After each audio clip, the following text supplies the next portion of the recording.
it's not just mechanical engineers though, there's electrical engineers, it's business majors. Well, no, even business majors, because they have to, so for this competition that they're in addition to right now, they have to do the business. All right, we're gonna get started in a couple minutes here. Everybody, this is Terrence, Margie, Mark, and Tracy. Thank you. I mean, small. And they have to build one every year, my son's, Races. and it races, so yeah, that's part of the competition, it's different aspects of the race. The third car, my son's one of the drivers as well, but yeah. Now you're reached too far. Yeah. It's an electric race car. That is wrong. That's all wrong. Well, right. Okay, we're gonna get started at 11:05. Like virtual reset agents, who ever heard of that? Well, all those that were there for that. They're not one's gonna go all of Blackbird. Yeah. That's very impressive. Electric race side, he's just not on board with all that, but I get it. But they manufacture the entire, 1,400 parts to that car they manufacture in, the shop. Yeah, I think I participated. My son probably spends 50 hours a week working on building this race car every day. That's right, you enjoy doing both stuff. He does, but it's exhausting. He doesn't, gets like 3 hours of sleep every day, especially in the spring. Okay. Well, I was getting 3 hours of sleep at college too, but it wasn't because I was working on a project. Never mind.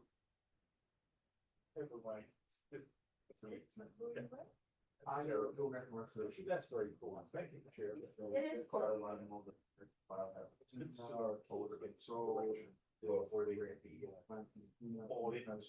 Yeah, his team won last year on the 77.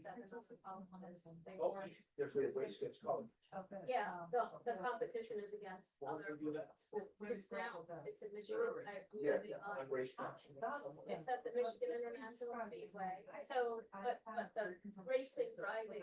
Hey, Rob, how are you doing? Man, I was worried over the week. I was like, I don't know if they're gonna accept this thing or not. And I was really. Yeah, so, but. Sort of right to the past, and so we contacted them back, they like, that, we're gonna withdraw. One is like. Hopefully we get it in that sentence, that way, they're kind of compliant. I told them, that's the rule. That's how I'm gonna, you know. Yeah. Don't risk that. One is, yeah, one is getting bad, so they go like right, left. And then they're all technical inspections they have to get through. Like it's a whole, it's up to 5 days. All right. You guys ready to dive in here? Okay, so just recapping, any thoughts from chapters 1 through 10? Did you guys get anything out of that? Any further thoughts? Anyone do the templates? Anyone work on any habit stacks? I've been thinking about it. What Told you walking in today. Okay, what have you been thinking about habit stacking, Tracy? Oh, what have I been thinking? Yeah. Just trying to gear myself up to change some habits, really. It's more my morning routine. We were in the habit, my husband and I, of going to the gym after work. Yep. And then both of our work have been so busy that we're finding that we're not making it. We're getting home later, we're exhausted, so I've got to recreate my habit so that I'm up earlier and I just go in the morning, so it's not. So that's what I've got to get through this weekend, and then I'm. Sorry. Okay. Well, again, I think mornings are just from looking at a lot of different things and trying to envision when, where to create some habits. I think mornings are pretty easy. You almost have like there's a start time and everything kind of works off that start time. That start time diminishes as you get through the day, and then your time becomes other people's times.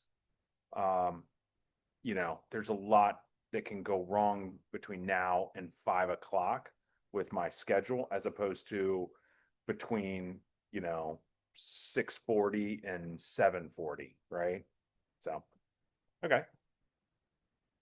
Any other thoughts on 1 through 10? So Terrence is here with the chamber. So 4 things, right? What are those 4 things? The 4 stages?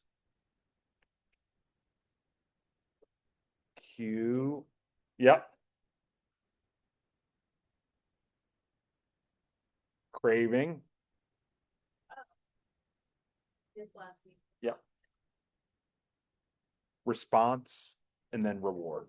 Yep. Yep. So this chapter, we're getting into chapter 3, which is the response. And that is third law, make it easy. All right, chapter 11, walk slowly but never backwards. I love this story. I've actually, yeah. So the story about University of Florida photography class, Yeah. right? Half the room was graded on photography, the amount of photography they produced. The other class was graded on one project. That one project's quality. The quantity group wound up doing better with quality than the quality group did. And why? Because they were experimenting, they were going and taking pictures and improving as they were going along, whereas I think the quality team thought, oh, well, we could wait till the last day and just take one picture, like they weren't working on the skills throughout the process. They were just thinking, oh, well, all we need to do is just go find Yep. one good shot. Yep. They were thinking more than acting. Yes. Motion, that's one thing that I didn't realize. Yeah. Actually was a big thing, I guess enlightenment was, you know, I always thought that motion that described in this chapter was actually a good thing. But realize it's actually procrastination in disguise. Yep. I know, right? And how it makes sense about how motion feels like you're doing the right things, but tend to want to do it more because there's no rejection or there's no failure in motion. Huh. We feel more comfortable Huh. doing that because of that. Yeah. You know, when preparation becomes a form of procrastination, we need to change something. Like I talked to a lot of agents who are starting their real estate careers, and they have lots of motion. Yeah. Right. I'm gonna get the business cards right, and then I'll send them out, and then I'll make a phone call, right? And they put all these motion things that feel like, you know, yeah.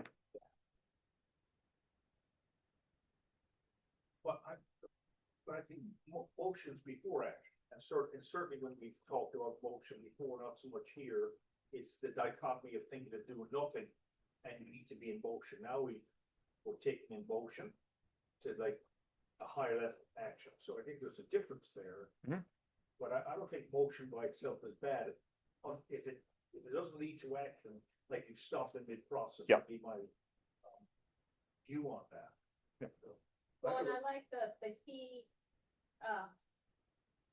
is to start with repetition, not perfection. And when I read that, I think back to when Ethan was learning to play the guitar. And he would mess up on the same part every time, and would just start over. And I'm like, no, just keep playing. Because eventually, you know, if you keep stopping at that same point, your mind is going to catch every time. Just keep playing through it, and eventually you'll get it. But if you keep stopping and starting, your brain's gonna have that stopping point. You're encoding it. Yeah, exactly. Yeah. So you just have to keep trying, even though you're not necessarily perfect, or maybe you're not where you wanna be, but you need to just keep playing through. You know, maybe think about buyer's emotion versus action. You know, and this is relating to my most recent closing that I had. These are buyers they've actually gone through 3 realtors before they got to me. And when I talked about their previous experience with their previous realtors, they never made an offer on a house. All they did was look at houses. And they made me think, I was like, that makes perfect sense, like, you can get out there, look at houses and spend months, years looking at houses, but you're not getting anywhere. You gotta put an offer on a house and they get rejected, and then until you get the action in place in the process, until you can actually get your house. I mean, you're not gonna lose a contract just by looking at a house, but Yeah. Well, that's interesting. I like that. The other thing, talking about time versus active, right? Like, so that's the other thing is that, spending an hour on something or doing something, say 15 times, right? Like, it was kind of like, what's more important? Repetition to do the repetition as opposed to focusing on the time. Because then we always talk Like, for about, example, 30 days to break a bad habit, we might have heard that before, yeah, but he's challenging that, where it's like, what are the tools you put in place to break the habit? And more often you do it, can be done in not 30 minutes, but it does 30 days. Yeah. The time is not the issue, it's the number. and in a sense, you're not in control of the time, right? Time's fleeting. It happens whether you want it to or not. You are in control of the actions within that time. Right. Right? I think that's probably what we, kind of from a thought point of view, that's what we need to focus on.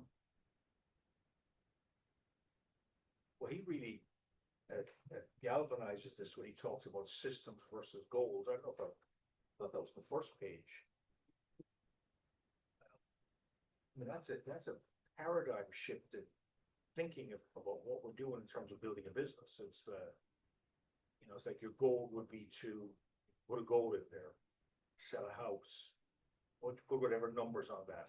But he's arguing it's like almost like Buffini.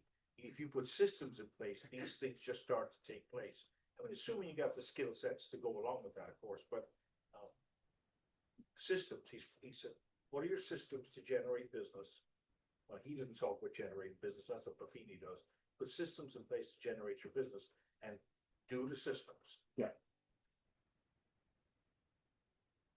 And of course, he quantifies that further with calls, cards, the numbers will match up with your goals. So he backs it in.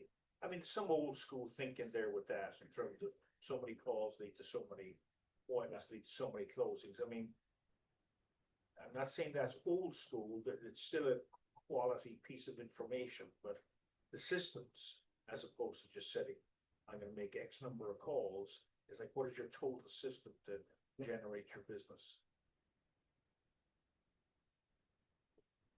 And he talks about that, one common question I hear is how long does it take to build a new habit? But what people should really be asking is how many does it take to form a new habit? Other things on chapter 11.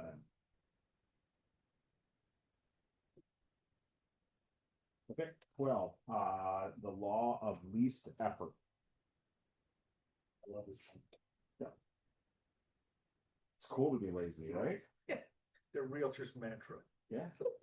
well, actually, other realtors, not you guys. I believe this was the chapter they're talking about Japanese did production efficient, making the processes easy. And actually, before I got into the real estate, I was in the car business. I used to work for Toyota for 20 years. And they taught us about Kaizen, which is a term that we had with, doing things the right and easy way, the streamlined process. Like in the semiconductors, there's a reason why the Japanese can produce so many cars, because they have produced so much wasted motion and effort in the process of manufacturing a car that made it so much more efficient in producing more. And I found it extremely interesting. Plus a better quality, Yes, because they do it the same way. exactly. Effectively. It's like an assembly line. Energy is precious and we are wired to conserve. And I talked last week, there's a book, Homo Sapiens, talks a lot about like human evolution. And it really, the only reason why we have evolved the way we have, one of the biggest reasons was we learned how to cook our food, which allowed us to shorten the energy calories it took to digest raw food. and that energy went to our brains got bigger. We were able to do a lot more and get smarter and smarter, while the chimpanzee is still eating raw vegetables and spending a lot of energy digesting food.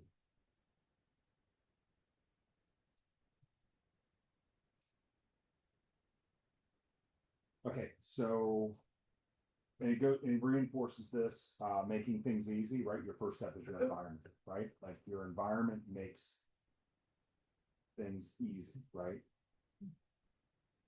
Why I'm in gym clothes. That's why I've always had an office. I like the resetting the room. Like, I actually was so, my wife does that a lot. I had to share with her, give her a little work, give her credit where credit's due. Cause my wife, every night, After Father's Day though, right? yes, after Father's Day. Okay. Well, every night before she goes to bed, or that she has her own little ritual. It goes right to school tomorrow. So she'll lay their lunch boxes out on the counter, she'll get the food ready in the fridge and kind of make, so basically she's setting it up so that in the morning, it's less effort to prepare lunch for the girls for the school. And a lot of little things, and I found that like, this really struck me huge, because as far as, you know, You're like, wow, she's super efficient. exactly. Yeah. Well, you know, the whole thing about that too is very applicable to treating your clients. When you start out chaotic, you Yeah. start out in frenzy, behind, because you haven't prepared yourself properly. That, they feel it. Yeah. Right? Yeah. The kids feel it. And that's the whole day of setting up your day, so that, you know, you can go into it feeling confident, you've got everything covered. What struck me was when they're talking, what's his name, Knuckle, who's his last name? And they said, you know, why do you do this? And he says, actually, no, I'm lazy. I do it because I'm lazy. Because it makes it easier for me to return to that habit or moving forward.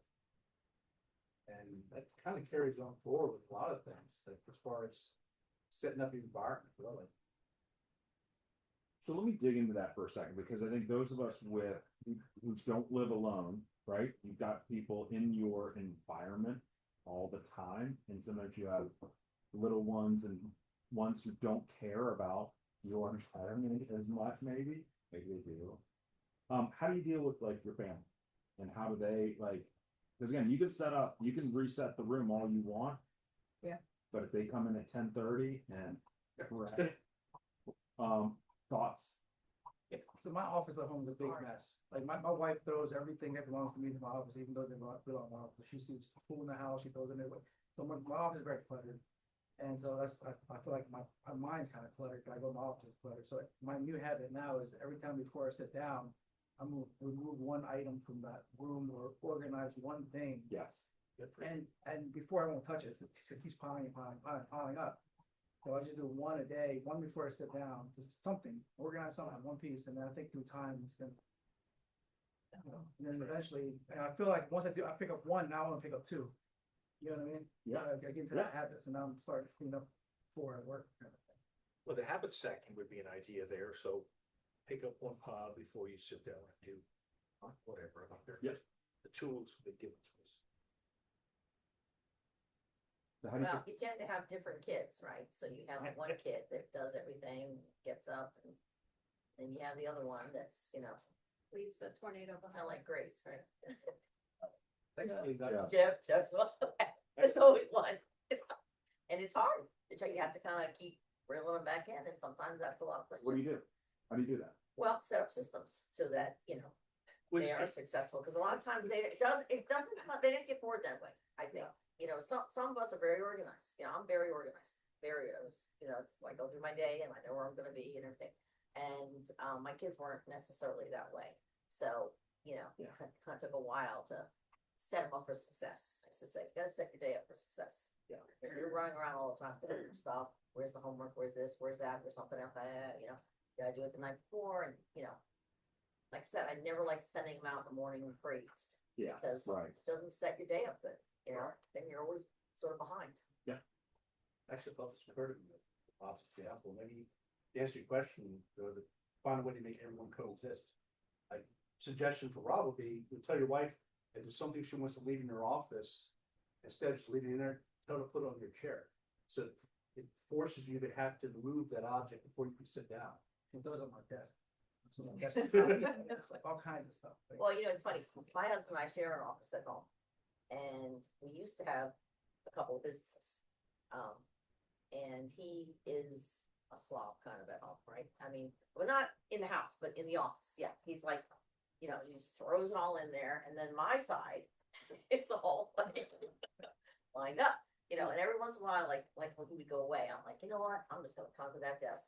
I'm just gonna take everything off there and, put it away and everything. He came home, he would come home and not be able to function, like, well, where's my, piece that we have to lay like that, like, and I would take all those pieces, all those Post-its, and put them in a book, like, they're all in there, like, if they're all right there, you're wasting time looking at all that stuff, and then, you done with that, all right, throw it out, there you go, you're done. But he got a little better, but he never really took on to it, but we don't share an office anymore, so. well, the thing, I clean like once a year, it's completely clean, and all of a sudden, like, 2 times it follows back up, so now, I do it every single day, I think, manage. Yeah.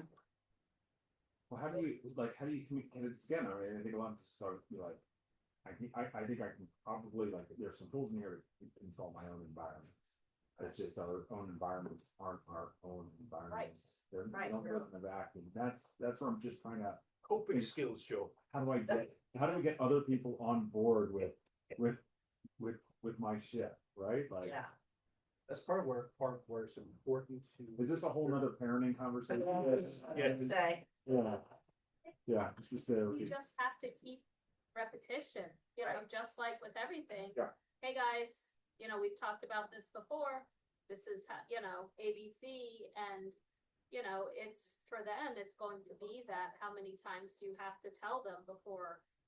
So taking a page out of this, how do we, do you potentially incentivize, how do you create a habit within someone else, right? Or get them on board, right? Is there some type of hack?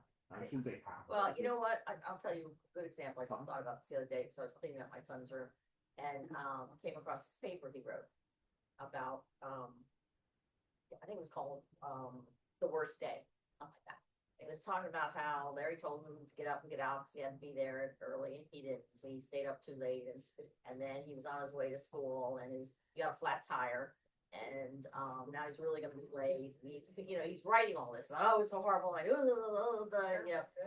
bad day. Yeah, very bad day, so he goes, but Dad came, and he said, just take my car, and, go, just take my car, and then he took my car and got it fixed. And you could see he was kind of thinking this whole thing through. And in the end, he goes, he's probably right about some of these things in the paper. Of course, I saved it because I thought, oh yeah, parent triumph. I'm saving that one. Right? And and I think after that, he seemed to get better about rushing around like that and not being whatever. And he started doing one thing, and that was he always took his lunch. And we were in the restaurant business for years, and Larry was always moving food between, all different restaurants. And so he used to put his keys in the refrigerator with the food, whatever was going for, because he didn't want to drive to Bowie or one of the restaurants, and he wouldn't have what he wanted to take with him. So my son started doing that. He put his keys with his lunch at night, because then he didn't have to go looking for his keys every morning, so he could drive his car. And he so I think there's little things like that you can sort of instill in them, and then when they. Like, that was an aha moment for him that he, ended up in that situation because he didn't properly prepare. Is that a Baker thing? What's that? Is that a Baker thing? Yeah, I think it's that, big. And I Keys. What they they have did, to- what they did was you were modeling. Some Right. of it Behavior is, too. Right. modeling for sure. Some of it is, they're okay living in squalor until eventually because they know that mom and dad is eventually gonna come and say, oh, come on. And I think we almost have to just be like, they're gonna have to have their own light bulb moment. Right. Because we're not always gonna be there. I mean, I was talking to Noah the other day, and he's living on his own now, and, and I just smiled because of all the things that, he's meal prepping, he's doing all these things to set his week up to make it easier for himself because he's living on his own now. And, I'm like, okay, it gets through, maybe not when when they're in our house because we kind of enable it a little bit too much, but Yeah. I do think that, you know, if we just keep doing what makes, you know, they're watching. Yeah. And, That's you know, I think part of when they're in our environment, it's a comfort, it's a, you know, there's a lot else behind that. Some of it's just lazy teenagers, some of it's whatever, but, you know, I do believe as long as we continue to sort of set them up, even though they might not seem like they're picking it up, I think that they are. Yeah. It just takes a little maturity for some of them to start actually putting those actions in. And I think the boys especially. Yeah. And like your kids, like their room may be a disaster, but they know the rest of the house isn't. So if they don't like being in the dirty room, they just go to the rest of the house. Or, They don't care about a dirty room. Have Right. you ever met a kid that cares about a dirty room? I haven't. or, Yeah. you know. Well, I mean, get a kid to care about it, because that's, I think what happens is, and I, sorry for digging into this too much, but I think what happens is that, you're right, like, we take care of the rest of the environment, their environment is fine, because it's like, they're just, you know, so if they can take, they take ownership of their own environment, I think I think they'll definitely appreciate our Yeah. environment and Yeah. respect it more, right? Maybe. Let me know how that works out. I will, Yeah. yeah, But like when they become a little more mature and it's theirs. yeah. Noah was a slob, and now, you know, every time, oh, I just finished cleaning my apartment, I just finished doing laundry, I just finished meal prep, like, he's now taken pride in being an adult and living like an adult, and sometimes I think it's just, Yeah. there's a maturity level to that some, you know, some kids are just neat, but others, I think they have to have a little, they have to understand the pride of ownership and being able to just shut their door and, oh, if I leave the blankets and the plates, mom or dad, they're gonna pick those up. But when it suddenly becomes theirs, I think Yeah. there's a shift that, at least I've seen it with my own kids. But you can't control, I mean, I deal with this with my husband. And it's with him, it's not, he does dishes every night. It's books and papers. Like he's a scholar, he's a researcher. Every piece of paper has value. Every Yes. Wall Street Journal article, he's not gonna look up online, he's gonna cut it out. And then you end up with scraps of newspaper all around, you know, and I mean, I think it's gotten better, and especially when the kids leave, then you have almost no accountability. Usually, when we have someone, we entertain a fair amount, so when we have someone over, he goes into high gear and cleans things up. But you can only, You should have people over every night. you're right. Yeah. But you know, anyway, it's gotten better. He's sort of shifted his office to downstairs. And he's got a huge office at our church building, which is also a total crazy mess. But I don't have to deal with that. It's probably organized chaos, and he knows Yeah. exactly Yes, where that's everything what I hear. He's a horizontal, you know, so literally our marriage is, I stack, he spreads out. I stack, he spreads out. That's what we've been doing for 35 years. Well, I guess it works, huh? But I mean, there's efficiently. but I think part of this issue though is, you know, is as opposed to saying to a kid, would you please clean up your room? Hey, can we set a habit of you making your bed every day? The making the bed every day, I think, is golden. And then even that, but like, let's make sure you have a comforter that's really easy, like you can make your bed super fast. Right. Yeah. That's the thing, set up the system. And just, let's start with this one habit, Yeah. as opposed to. Yep. You know, your Yeah, and then space your is a bed disaster. looks nice and you look around, or you can't make your bed because got Too much stuff clothes on on there. it. So if making the bed is the only thing, it's, you know, then you're like, oh, well, I have to make the bed, but I can't do that till I put these clothes away. So then you Yeah, do, I so- think that's a great point, just that one thing. And, oh, my bed looks nice. Now maybe I should just pick up some of these other things. And You know, then I started eventually- doing my daughters and actually working, started several months ago. They had an issue with, when they got to a certain age where they should be making their own bed, keep room clean. You know, it got to a point to where I had a constant reminder, make your bed, every time you get in the morning, in your room. Until finally, what I started doing was started working wonderfully was, you know, your day can't start till your room is done. So if you don't make your bed, you're not gonna make it to school on the school bus. They love taking the school bus. They hate it while driving to school. So I told them, so look, I said, Climate reverse. If- It's climate never perfect. if that, you're not going to the bus, or you're not going to school until your room is clean. And they, I would say, okay, I like this system. well, no. No, I had to drive to school. They didn't make the bus. I had to drive to school. They hated when I drove to school. Well, because they're gonna meet their friends on the bus and it's this whole. Dress up like Ronald McDonald when you Yes. pop them off. What's funny, my dad used to get Yeah. home at 6 o'clock on the dot. I mean, you could set a time on it, right? And, I can remember making my bed as a kid at like 5 minutes to 6. My mom didn't care. It was a big thing for my dad. And I'm thinking, oh geez, what time is it? I gotta get that bed done. And why I didn't do it in the morning, I don't know. I didn't have systems back then, but he was a stickler on that. And, you know, she wasn't, so it was kind of like, well, I think to Richard's point, I think it's finding those like, what is, you know, like, and I think that's what we're trying to find in some of this stuff is like, we're dealing with this too, and how do we find these like, these little rewards for doing the right thing, right? And then just setting it up so that there's things we do for ourselves that are positive, can we tie it to some other habit that they're stacking?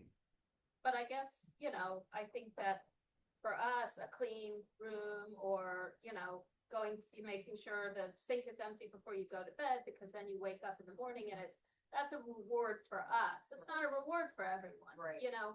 So you have to figure out, But I you think, know. yeah, and I think, like you said, you almost start with, I think we've talked about this, we start with their room first, right? Like Yeah. if they can appreciate, if they can own and respect their own environment, I think they're more likely to Yeah. respect others' environments too. Right. But I guess what I'm saying is for the kids, there has to, like, you just have to figure out what the appropriate reward is for that. If it's Go to school. self-satisfaction, yeah.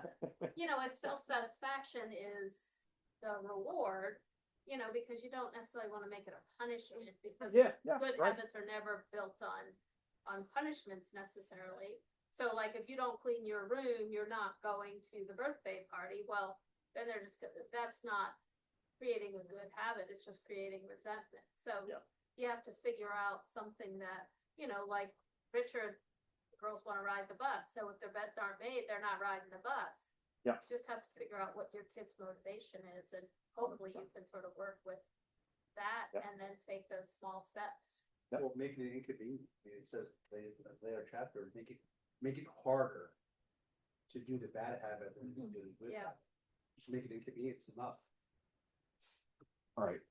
13, how to stop procrastinating by using the 2-minute rule. I like this. Okay. I like this, you know, because we all have 2 minutes.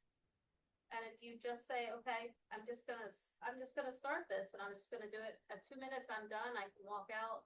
And you're just building the habit of doing it. And it's, you know, you can't use the excuse, well, I don't have time, because we all have 2 minutes. Yeah, like Robert was saying, it's just take something, you know, anytime I go into that room. Yeah. I put one thing away, right? Yeah. Like I can do that. Yep. And then it turns into, well, okay, well, maybe that thing that just fell on the floor, just, I'll put that away too.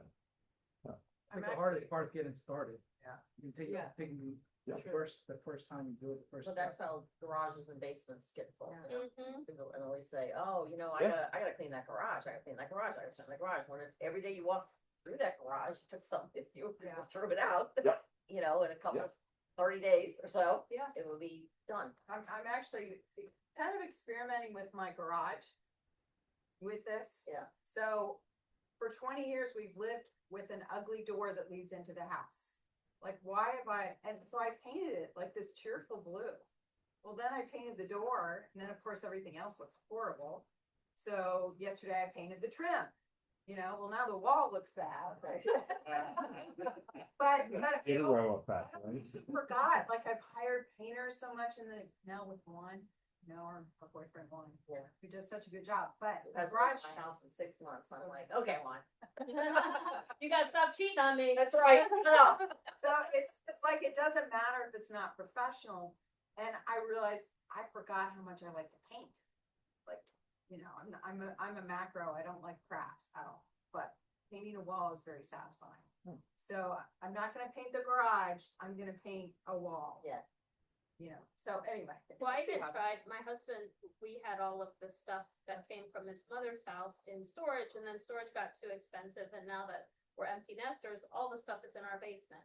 And I'm like, just go to one box Right. a month even, you know, I'm not at just one box a month and start sort of figuring out.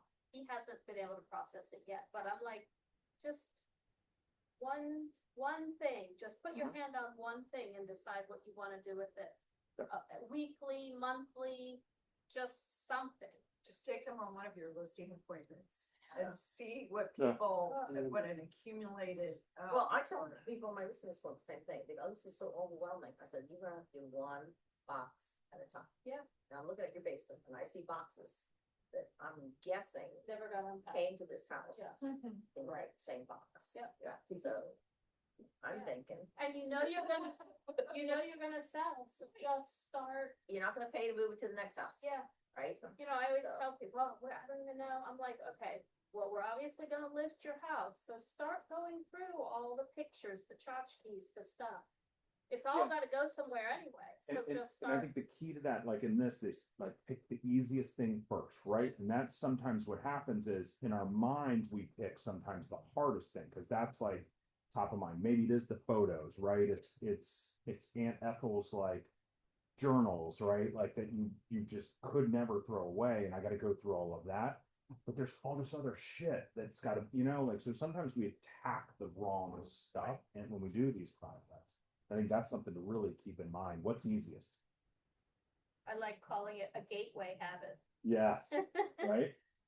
The aha book for me, Gateway this book drugs. was the first, That's where that came from. I know, no, the aha moment for me, in this, the first page of the chapter was the choreographer. How she identified, going to the gym is not the ritual, it's telling the cab driver, yeah, go to the gym was the ritual, which was the easiest task. And the thing about it though is when you tell the cab to take you to the gym, it's inevitable you're going to go to the gym. Yeah. So if you shift your focus on just getting, identifying what your ritual is, and make sure it's an easy ritual, it just makes it fall into place naturally. Yeah, because remember like and I talked about this during COVID, right? Like we had like almost decision fatigue, because everything just was like, gotta have a mask, gotta have this, gotta take a temperature, can't go here, is it open, is it not open, is it virtual, is it in person, right? And it just, a lot of people just said, I'm not gonna go, right? I'm not gonna do anything. Cleanest garages and basements ever around. Yeah, well, then During COVID. then the dumps wouldn't open, right? Like So it opened. they wouldn't open to take your, so then it was like, it stopped from cleaning their garages, like, yeah.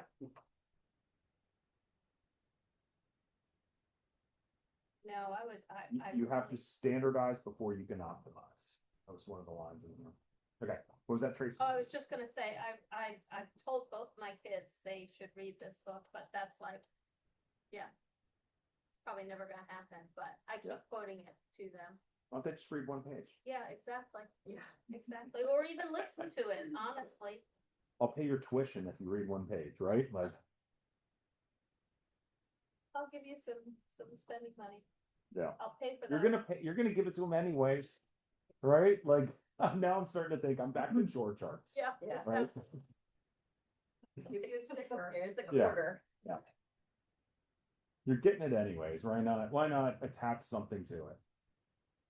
Anything else in 13? Decisive moments, all those forks in the roads will be had throughout the day. Yeah. Make sure you make the right decision, put you on the right path. Yep. It was actually, I said like the one story about the couple where, When they got home, when they got, Yeah. it's either go to the gym or.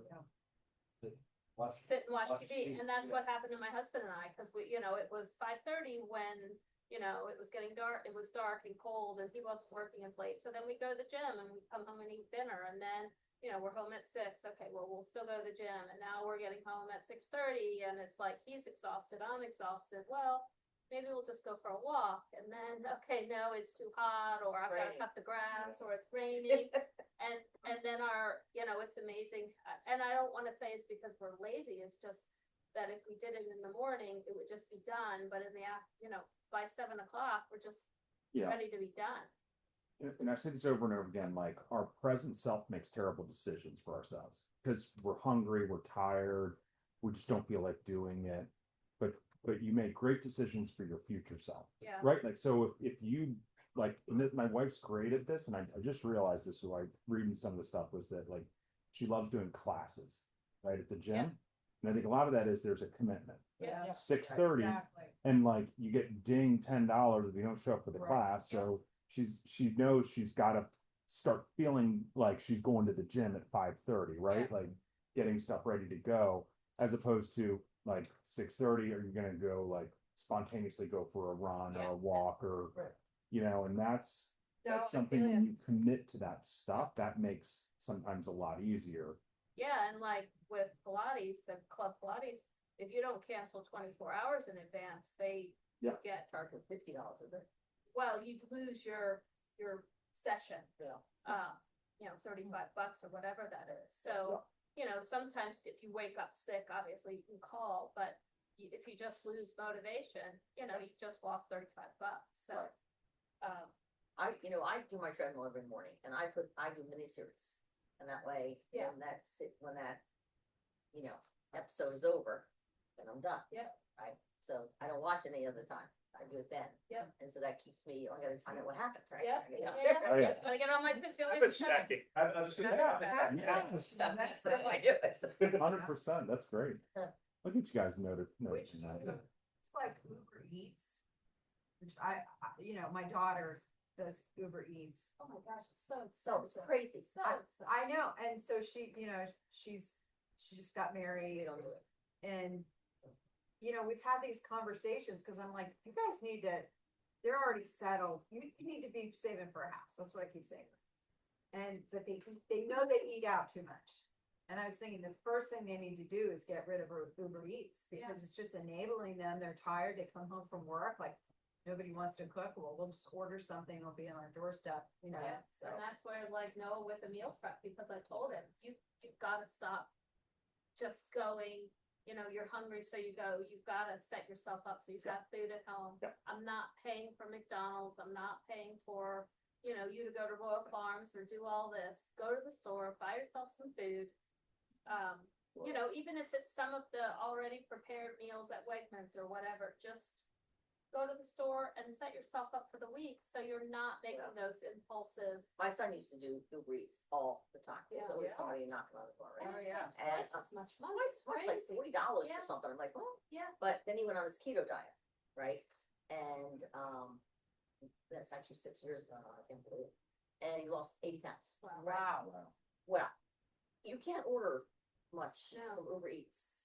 Maybe you get a steak by itself, you can only eat certain vegetables, meat, and no sauces and all that. So then he started prepping, right? Yeah. Because he made his meals for the rest of the week. Yeah. Whatever ribs or, Yeah. I don't know, he's eating gobs of bacon and all that Yeah, stuff. yeah. And he would just make like pounds of it, light it all up, and that was his meals. Yeah. It was great. Yeah, Didn't mess up the absolutely. kitchen all the time. There was no more Uber Eats coming to the door, a lot of money going out. It was great. And it removes for people, it removes the temptation of all that other junk that's out there that, you then make poor eating choices. Right. If you just have it prepared. All right, chapter 14, how to make good habits inevitable and bad habits impossible. All right. I love this chapter. What do you love about it? Well, just the whole thought process behind it, like as far as,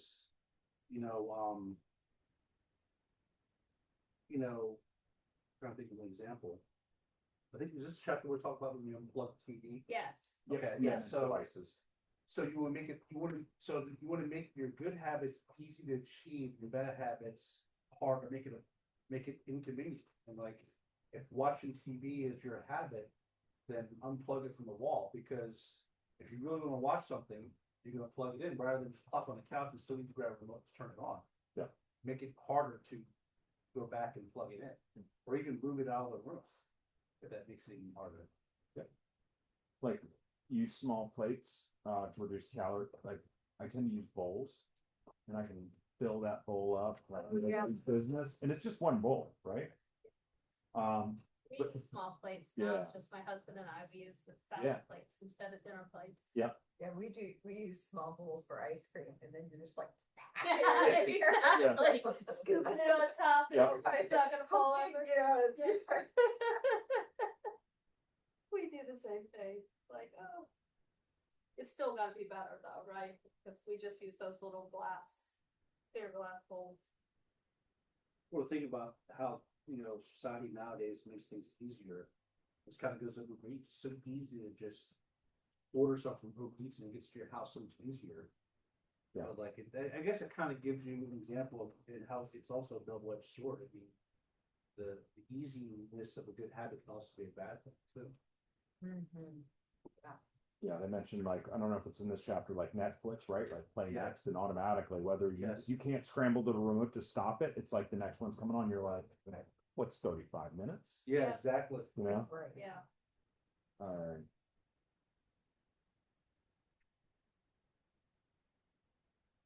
It talks a little bit about this, like, you know, like the instant we feel any boredom, right? Most all of us like pull out our phones, and I see my kids do that too.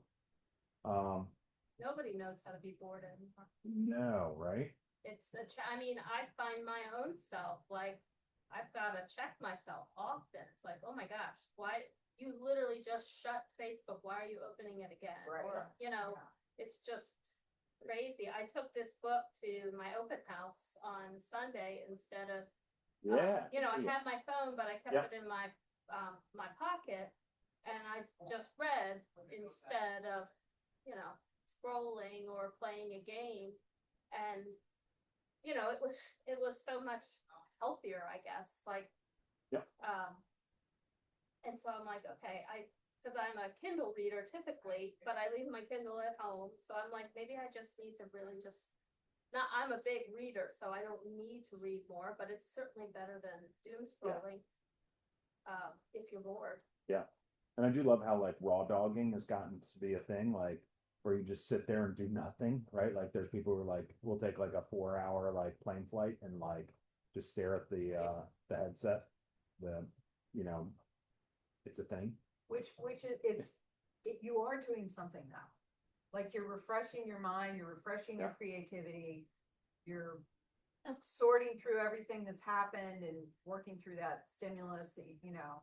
Yeah, and I think you do, like, we talked about this, like, so, you know, during Lent, like, when there's fasting and things like that, you think about that, like, one of the priests talked to us about, like, you know, digital fasting and any kind of sensory fasting to give your mind a moment just to, like, reset, right? Like, don't, give yourself a chance to process, instead of always taking in new, and always trying to process, is this worthy, is this not worthy, is this something I should think about or not think about? And then it's like something's really important, then it just goes away because there's another thing that came up, that you just sometimes just sit there and sort through your mind a little bit. We were out to dinner with past clients / new friends this weekend, and my phone was in my purse, but I had my watch on, and it kept buzzing, and I took my watch off, and I just put it. Yeah. You know, I'm like, I didn't even wanna know, I didn't want that alert. Yeah. Because it was like, oh my gosh, and, you know, I was trying to be respectful to not have my phone out, but then this kept, like, then I'm feeling anxious, so I'm like, okay, easy way to solve that, watch is going in the purse too, so I don't even have to.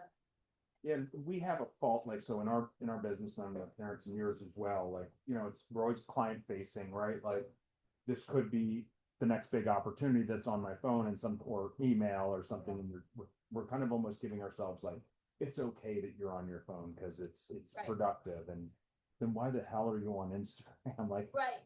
I'm always getting called out on that, like, I'm working, and they're like, Oh, I was just about to post something.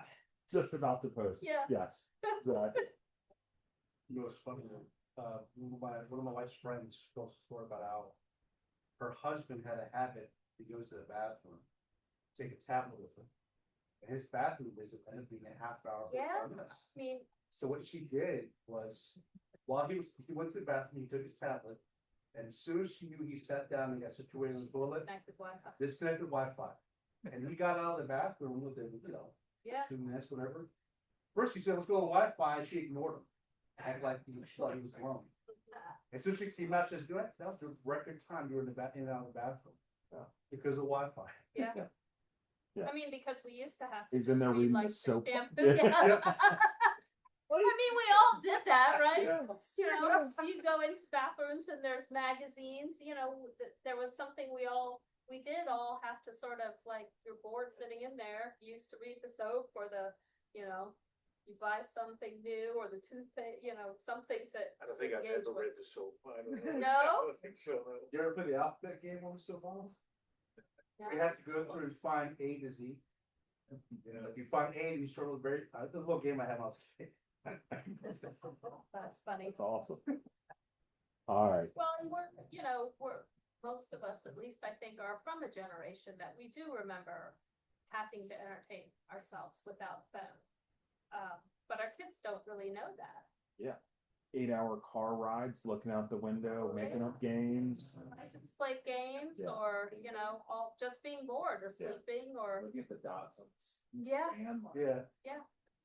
But of course, we didn't used to have to be seatbelted in, so we could be laying in the back of the station wagon and Yeah. Punch buggy. comfortable and, Yeah. yeah.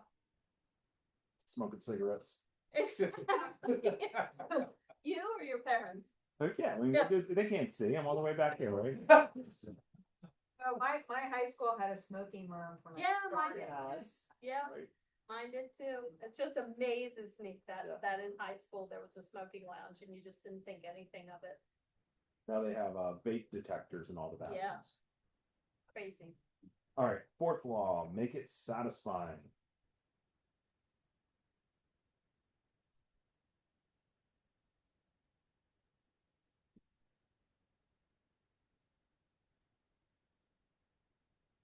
So it starts off with that story about soap, right? And there's a lot that goes, and I think we talked about this earlier.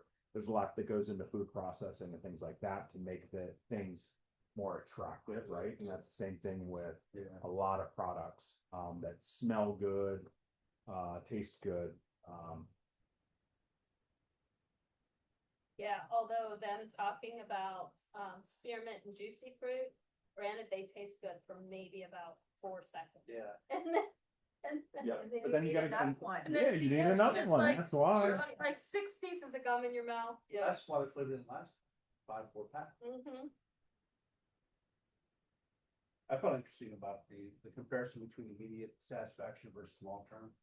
And why our minds work that way. I found it Yeah. extremely interesting about how our minds work that way. So I guess this is what, going back to our earlier conversation with our kids and how do you get them, like, they do have to be satisfied, it has to be satisfying, having a made bed or having, they do have to feel that reward of it. And if a made bed isn't, you've gotta figure out what else sort of Yeah. entices them. I remember there was this psychology thing called Eat the Marshmallow, right? Like a kid, they were left in a room for 10 minutes with a marshmallow, but if they could not eat the marshmallow, they would get like, 10 times as much candy. And most of the kids just wound up eating the marshmallow, right? Like it was just there, it's that instant. And I think we're all wired in that, like in the book, it says that. Yeah. It's just because we were used to just a very primitive kind of like kill, eat now, because Yeah. we live in the present. There isn't if I, hold off on killing this, this cow, it'll live longer and then it'll be fatter. And then, it wasn't until Yeah. really, like they talked about like the Industrial Revolution, that we started changing very much a future centric reward. So it's that immediate versus delayed return. Well, there was a concept that was mentioned in this. I actually did many years ago when I quit smoking. It made me remember that I'm gonna have to do this again in order to create a habit. And that is rewarding yourself for immediate gratification. What I did, how I successfully quit smoking, not only did the patch help, but what I did was for every time back then I quit smoking, a pack of cigarettes was $4 a pack, Yeah, right? pay yourself. So I smoked a pack a day. So what I did was every single day, I stuck $4 that would always be a pack of cigarettes in a little shoebox. And then it got to a point to where like after a month or 2 months, there's a lot of money in that shoebox was building up. And I set myself, and what I did was I actually wrote on the shoebox, like a vacation, I think it was going to like, I was planning a trip to like Caribbean or something like that. This is my vacation money. And it got to a certain point where like midway through the year, I looked at that money as a constant money. Whenever I had a craving, I would look at that pile of cash. And I was like, why would I throw this away for a pack of cigarettes? Yeah. And it got to the point where the reward was so much greater than the immediate satisfaction of just smoking that one cigarette. I think you mentioned later that you could only need to do it long enough to where you started seeing the results and to where you were getting the immediate reaction or immediate satisfaction without even knowing. And at the end of the year, that money funded my vacation. It was rare. Cool. Yeah, I've got a negative one. So, smoking cigars. I've had so many bad incidences smoking cigars. So I tell everyone, I tell random strangers, like, you catch me smoking a cigar, you can punch me in the face. So there's probably like 200 people out there who know this, and I don't know who knows this now. So I can't, because I'm like, I could, just slip and someone's gonna hit me in the face. So. Did they upset your stomach or? A lot of other things, but there's always like some bad decisions led to the last bad decision was the cigar smoking. And it was such a bad decision. That When I'm you've like, gotten to cigar, you need to just, yeah, yeah, yeah, Or just you the need to whole be punched in the attitude? face. yeah, Yeah, yeah, yeah, you need to be knocked out. yeah.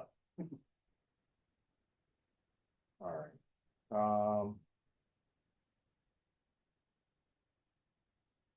And I put in here, like, I think this is especially hard as parents because we want to make experiences, we want our children to be happy, right? So sometimes there is this just instant gratification, right? Make them happy now. And delayed gratification is sometimes it can be really hard, I think, as a parent too. Yes. And I mean, all of us that have, whether it's drinking too much or eating too much or whatever, there's a certain reward with those bad habits. They feel good, they taste good, they whatever. So you have to, where he talks about, why would somebody smoke if they knew the risk of lung cancer? Well, because that instant reward, well, I can relieve stress 100 times. What's the chances of getting lung cancer? That's down the road. Yeah. Right now I need that That's cigarette. So it's having to reframe your mind. Yeah, and I think it's really like, because I talk to people like in goal setting, it's like, okay, well, what are you going to do with the 250,000, right? Like, what does it bring, right? Like, to the point, that's what Rich did. He tied that, that cost of a pack of cigarettes to something they really, really wanted. And then, and I guess that's the big hack. And I guess that's like kind of like the kids too, like understanding what they really want and then trying to tie some of that into, this goes towards this fund, which gets you, you say you really want this, here's a way you get it, right? And it's like they talk about the future you and the present you. And sometimes we fall for the present you because that's just easy and instant and, the future just seems too hard. All right, anything else in 15? That we were just through 14. Oh, Yeah, but it's fine. I was so proud of myself for catching up, okay. but we'll go into 15. Go ahead. No, that's what we were just talking about. I know.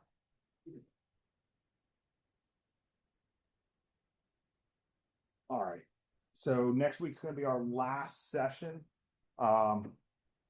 So There was one example I wanted to kind of touch on. go for it. So I always look for things like how it's gonna help my business and how I implement these habits and things like that, what I'm learning. There was one example that they touched on was, the email productivity instead of, so instead of delete emails or junk emails, unsubscribe.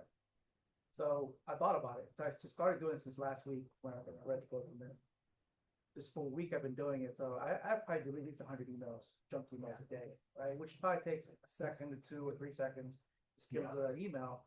But I did the math. If I do 100 or 200 emails a day, that's 5 minutes a day, which comes out to 30 minutes a week, right? Which comes out to 2 hours a month times 12 months. That's 24 hours a year that I'm wasting deleting emails, so 3 working days a year.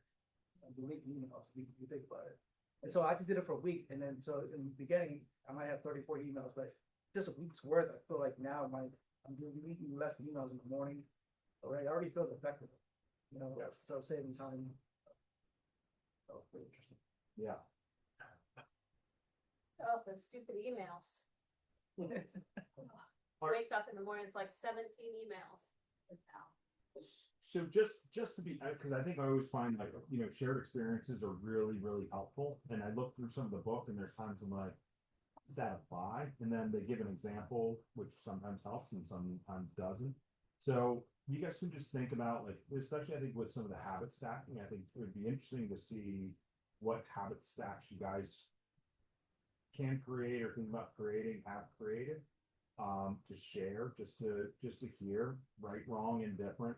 I think that would be helpful, because I think I look at that as kind of a small step in this whole process.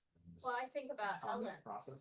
because they mentioned something in here about, I think, about a wife having note cards. Yeah. I think about Ellen, she pre-buys all of her cards and she has, a card and she pre-address, for the year and everything is already done, so it's just. Yeah. It's just there. One of the visually mentioned in one of the chapters was about making a habit. It doesn't have to be difficult, stressful, make it easy. I love the example he gave with the garden hose. If you want to increase the water pressure, you can either turn the water pressure up, stick it, or you can just unkink the hose a little bit. And it's so much easier just to unkink the hose and allow more water to come through than it is to turn the water up. Because when you turn the water up, all it does is builds up more pressure and makes it harder to force a habit. Yeah. So it's like, find ways to make it easier for you so the habit can become something good. And that, for me, over the past few chapters, really one of them. Cool.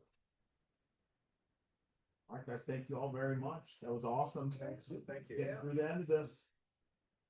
We're gonna be dangerous. Thanks for coming, Terrence. Appreciate you playing, See you guys. What session is that? Oh. No.